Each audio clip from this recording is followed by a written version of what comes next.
తరపున రాజకీయాల్లోకి వచ్చారు. అండ్ మీరు ఫస్ట్ అసలు ప్రజల్లోకి ఎలా మోటివేట్ చేశారు? అంటే ఆ రోజుల్లో మా ఫ్రెండ్ సర్కిల్ అంతా కూడా మేము 22 ఇయర్స్ ఉంటుంది కాబట్టి అందరూ కూడా మా క్లోజ్ ఫ్రెండ్ సర్కిల్ అందరూ పెద్ద గ్రూప్ లాగా ఉండేది. అందరూ కూడా చాలా మటుకు బాగా సొంత ఇంటి మనిషి పోటీ చేస్తున్నారని చెప్పేసి ఉద్దేశంతో ఆ రోజు పనిచేయడం జరిగింది. అందరూ కూడా కాంగ్రెస్ పార్టీకి బాగా లాయల్గా ఉండే కాబట్టి అందరూ కూడా కలిసి నన్ను గెలిపించారు. అక్కడ అక్బర్బాగ్ ప్రజలు కూడా నన్ను గెలిపించినప్పుడు ఆయన పిల్లవాడు ఎలక్షన్ వెళ్ళేవాడు గెలిపించాలి ఒక అవకాశం ఇస్తే బాగుంటుందనే ఉద్దేశంతో ఆ రోజు అక్బర్బాగ్ ప్రజలందరూ కూడా అవకాశం ఇవ్వడం జరిగింది. సో ఆ రోజు నుంచి ఈ రోజు వరకు సాగిన జర్నీలో మర్చిపోలేని సంఘటనలు ఎన్నో ఉంటాయి, మీకు కొన్ని మాతో షేర్ చేసుకుంటారు? మర్చిపోలేని సంఘటన అంటే నాకు ఎమ్మెల్యేగా అవకాశం రావడమే. ఆ రోజు నుంచి ఈ రోజు నాకు ఎన్నో సందర్భాల్లో నేను పార్టీలో ఉన్నా కానీ ఎమ్మెల్యేగా నాకు అవకాశం ఎప్పుడు కూడా ఇవ్వలేదు.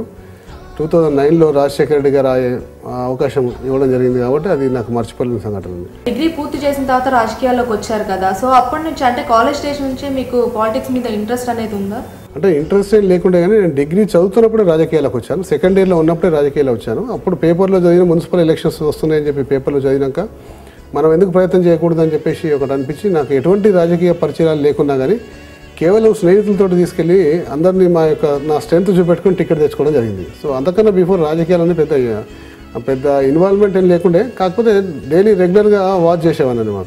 ఇప్పుడు ప్రజెంట్ ఉన్న యూత్ రాజకీయాల్లోకి రావాలంటే మీరు ఇచ్చే బెస్ట్ సజెషన్ ఏంటి? రాజకీయాలకు రావచ్చు కానీ సేవా దృక్పథంతో రాజకీయాలకు వస్తే బాగుంటుందండి. సేవా దృక్పథం లేకుండా రాజకీయాలకు వచ్చినప్పుడు మాకేం పేరు ప్రతిష్టలో లేకపోతే డబ్బు ఇంకేదో కావాలని చెప్పేసి అనుకునే వాళ్ళకు రాజకీయాల్లో ఎక్కువ రోజులు నిలవలేరండి. కాబట్టి సర్వీస్ ఓరియంటెడ్ అయితేనేమో పర్వాలేదు, ఆల్వేస్ వెల్కమ్, ఎవరైనా రావచ్చు.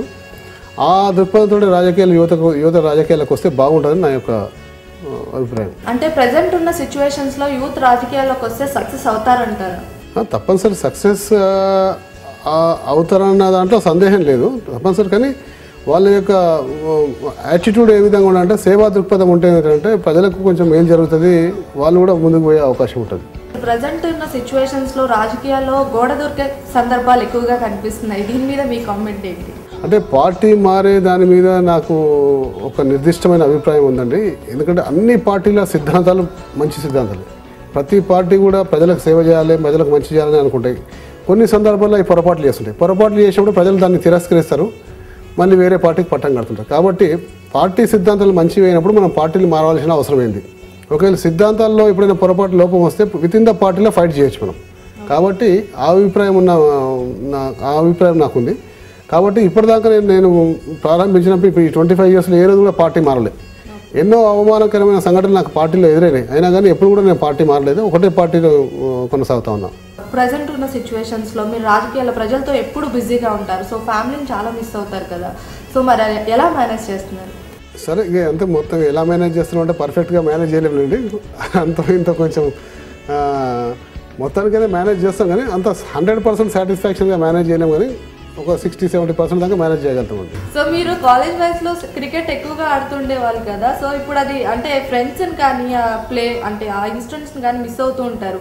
సో ఎప్పుడైనా మీకు అనిపించిందా, అరే నా కాలేజ్ డేస్లో ఇలా ఉండేవాడిని, ఇప్పుడు కూడా అలాంటి టైం దొరికితే బాగుండు అని అనిపిస్తుంటుంది. కానీ ఇక పోయిన టైం రాదు కానీ ఇక దాని మీద హోప్ పెట్టుకొని కూడా వేస్ట్ అని చెప్పి అనుకుంటాం. కొంచెం గుడ్ మెమరీస్ అవి పాత జ్ఞాపకాలను ఒకసారి నెమరు వేసుకొని చాలా ఈ విధంగా ఉంటే బాగుంటుంది, ఇప్పుడు మళ్ళీ ఆడుకుంటే బాగుంటుంది అనిపిస్తుంది. కానీ ఇప్పుడు ఏజ్ సరిపోతే ఇప్పుడు ఉన్న బిజినెస్ తోటి మనం అది చేయలేం కాబట్టి అప్పుడప్పుడు జ్ఞాపకం వేసుకొని సంతోషపడమే తప్ప ఇక మిగతా చేయలేం.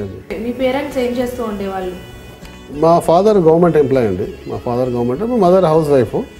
సో ఆ విధంగా మా ఫాదర్ సర్వీస్లో ఉన్నప్పుడు చనిపోయారు. నేను ఫస్ట్ టైం కార్పొరేటర్ ఎలక్ట్ అయినాక చనిపోయాము.